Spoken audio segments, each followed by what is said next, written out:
இயேசுவில் அன்பிற்குரியவர்களே, இயேசுவின் இனிய நாமத்தில் வாழ்த்துக்களும் வணக்கங்களும்.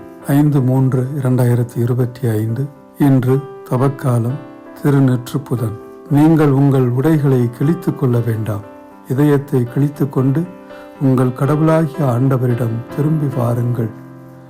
அவர் அருள் நிறைந்தவர், இரக்கமிக்கவர், நீடிய பொறுமையுள்ளவர், பேரன்பு மிக்கவர், செய்ய கருதிய தீங்கை குறித்து மனம் மாறுகின்றவர் என்ற இறைவனின் இரக்கத்தை, இறைவனின் பேரன்பை, பேரருளை உணர்த்தி நம்மை முழுமையான மனமாற்றத்திற்கு அழைக்கின்ற காலம் தவக்காலம். அன்பிலும் அமைதியிலும் இரக்கத்திலும் நாம் பயணிக்க நம்மை ஊக்கப்படுத்துகின்ற காலம்.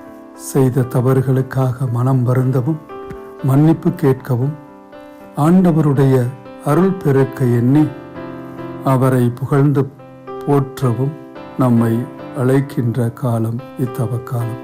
ஒவ்வொருவரும் நாம் இந்த புனித காலத்தில் நம்மையே சிந்தித்து பார்த்து நம்முடைய செயல்களை, நம்முடைய சிந்தனைகளை, நம்முடைய வார்த்தைகளை நாம் சீர்தூக்கி பார்த்து இறைவனுடைய அன்பு செயல்களை தொடர்ச்சியாக பறைசாற்றும் விதமாக நம்மை அழைத்து நமக்கு பேரன்பை பொழிகின்ற காலம் தவக்காலம்.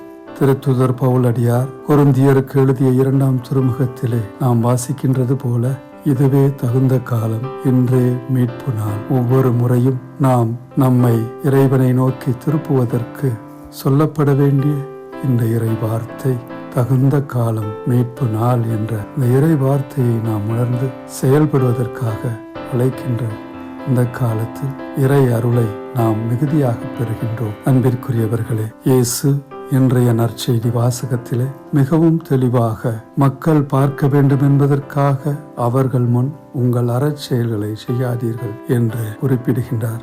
அதே போல, நீங்கள் தர்மம் செய்யும் போது உங்களை பற்றி தம்பட்டம் அடிக்காதீர்கள். நீங்கள் தர்மம் செய்யும் போது உங்கள் வழக்கை செய்வது இடக்கைக்கு தெரியாதிருக்கட்டும் என்று இறைமகன் இயேசு அறிவுறுத்துகின்றார். மேலும் இறைவனிடம் வேண்டும் பொழுது வெளிவேடக்காரரை போல் இருக்க வேண்டாம்.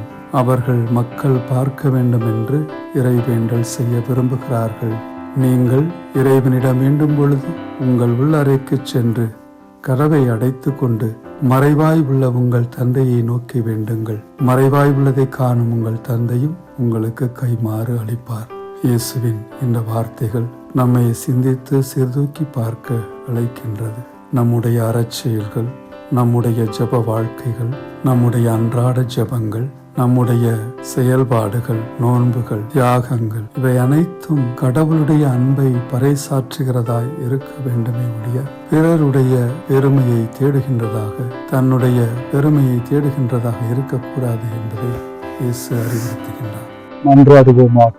அன்பின் இறைவா, இந்த தவக்காலத்தை எங்கள் மனமாற்றத்திற்கான அழைப்பாக, புனித காலமாக கொடுத்திருக்கிறீரே, உமக்கு நன்றி செலுத்துகிறோம். இத்தவ காலத்தில் நாங்கள் புரியும் அறச்செயல்கள், இரக்கச் செயல்கள், அன்பு செயல்கள், இறைவேண்டல்கள் அனைத்தும் உமது மன்னிப்பின் மாண்பின் வெளிப்பாடாகவும் உமது இரக்கத்தின் அடையாளமாகவும் இருந்திடவும், இவ்வுலகத்தை புனிதப்படுத்திடவும் எங்களுக்கு துணை செய்வீராக. எங்கள் ஆண்டவராகிய கிறிஸ்து வழியாக உம்மை மன்றாடுகிறோம். ஆமென்.